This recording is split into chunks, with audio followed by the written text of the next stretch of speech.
இன்று கொள்ளையடிக்க வேண்டும் என்றால் எங்கே சென்றால் நம்மளுக்கு கொள்ளையடிக்க வைப்பதற்கும் நான் கண்டுபிடித்து விட்டேன். மலர் தோலைக்கு சென்றால் அங்கே நம்மளுக்கு கொள்ளையடிக்க வேண்டிய திட்டத்தை அங்கத்தான் நம்ம தீட்ட வேண்டும். போதுமான அளவுக்கு பொண்ணும் பொருளும் கிடைக்கும். கொள்ளையடித்த பொன் பொருள்கள் எத்தனை பாகமாக பிரிக்க வேண்டும்? 2 பாகம். தவறாக பேசுகிறார். 3 பாகமாக பிரிக்க வேண்டும். 3 பாகமா? ஆமாண்டா. அது யாரு? 3 பாகம். நாம வணங்குறவே காளி தேவி. காளி தேவிக்கு ஒரு பங்கு, இரண்டாவது பங்கு எனக்கு, மூன்றாவது பங்கு உனக்கு. இப்போதே கொள்ளையடிக்க வேண்டும் என்றால் மலர் தோலைக்கு சென்றால் நம்மளுக்கு வழி கிடைக்கும். புறப்படு.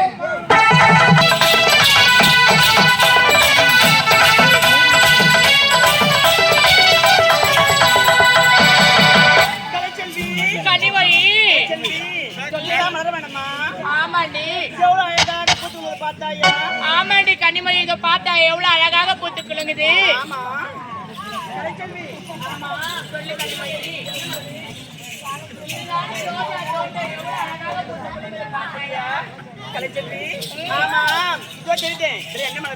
இது தாண்டி சாமதி மலரு. எப்படி இருக்கு தங்கா?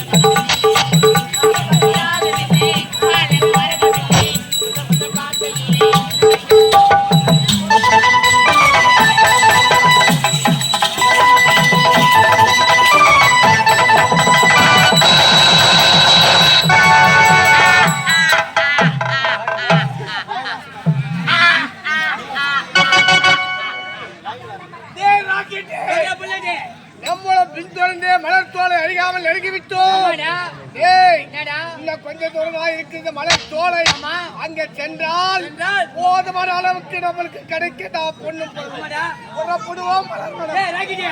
அத பார்த்தையா அழகான 2 பெண்கள் ஆடிக்கொண்டு பாடிக்கொண்டு போகிறார்கள்.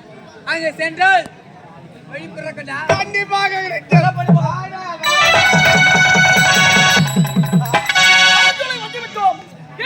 கண்டு ரசித்துக் கொண்டிருக்கும் பொழுது யார் என்று தெரியவில்லை. 2 பெண்கள் சந்தோஷமாக ஆடி பாடிக்கொண்டு செல்கின்றார்கள். யார் என்று பார்க்க வேண்டும்.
அந்த 2 பெண்கள்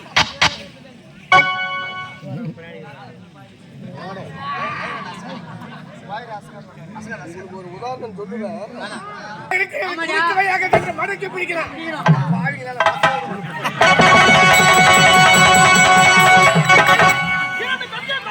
ஆடி பாடிக்கொண்டு யாராக இருக்கும் குறுக்க முடியாத கொஞ்சம்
கலைச்செல்வி கன்னிமொழி கலைச்செல்வி தங்க இந்த மதனத்தை அழகாக சுத்தி பார்த்தாச்சு. ஆமாண்டி போலாம்.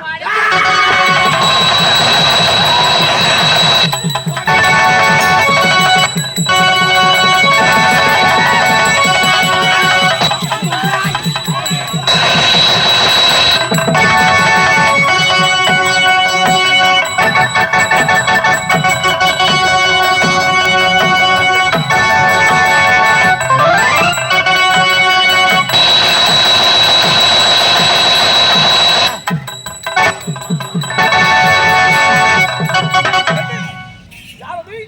யாரு? யாரா? பார்த்தா உதயஜோதி நீயா? கனிமொழி, நீயா? எதற்காக இந்த மலைத்தோலைக்கு நீ தனிமையில் வர வேண்டும்? அனுமனது ஒரு துணையோடு வரக்கூடாதா நீங்கள்? உதயஜோதி நானும் மலர்வனத்தில் ஆடி பாடி கொண்டிருக்கும் போது இரண்டு கருத்து முடி என் பின் தொண்டை ஓடி வந்தாள். அப்படியா? தக்க சமயத்தில் வந்தேன். உன்னுடைய உயிரை காப்பாற்றி விட்டேன். இருந்தாலும் எனக்கென்று பல கடமைகள் காத்துக் கொண்டிருக்கிறது. நான் வருகிறேன். என் கருத்தை காப்பாற்றிருக்கீங்க. இருந்தாலும் எனக்கென்று ஒரு பரிசு. என்னை பற்றி எனக்கு புரியவில்லையே. உதயஜோதி அந்த ஒரு நாள் நீ கல்லூரி படித்தாய் அல்லவா? அப்பொழுது நான் உண்மையில அப்படியா?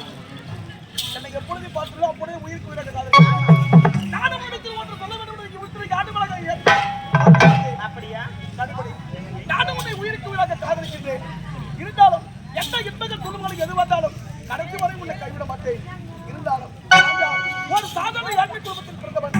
நீயோ பணக்கார குடும்பத்தில் பிறந்தவன். எந்த இன்பங்கள் துன்பங்கள் எது வந்தாலும் கடைசி வரை உன்னை கைவிட மாட்டாயே. கடைசியில் கைவிட மாட்டேங்க. இந்த வார்த்தையை நம்பலாமா?